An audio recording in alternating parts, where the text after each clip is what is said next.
మెదక్ జిల్లా నిజాంపేట శివర్లో ఘోర రోడ్డు ప్రమాదం జరిగింది. మెదక్ ఎల్కతుర్తి జాతీయ రహదారి నిర్మాణ పనులు నిర్వహిస్తున్న కార్మికులు సిద్దిపేట నుండి నిజాంపేటకు వస్తుండగా ఈ ప్రమాదం చోటు చేసుకుంది.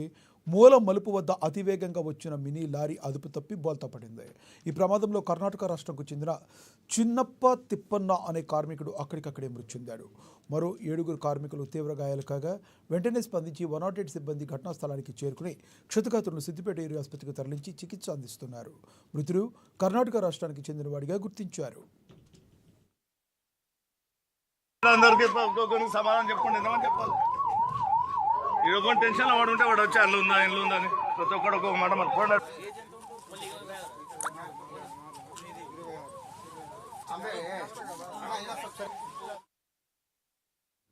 నల్గొండ జిల్లా మిర్యాలగూడ నార్కెట్పల్లి అద్దంకి హైవేపై నందిపహాడ్ బైపాస్ రోడ్లో మహారాష్ట్రకు చెందిన ఓ కంటైనర్ అదుపు తప్పి బీభత్సాన్ని సృష్టించింది.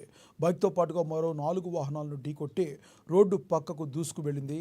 ఈ ఘటనలో బైకిస్టు మృతి చెందగా కంటైనర్ డ్రైవర్కు తీవ్రంగా గాయాలయ్యాయి. క్షతగాత్రుని చికిత్స కోసం ఏరియా ప్రభుత్వ ఆసుపత్రికి తరలించారు.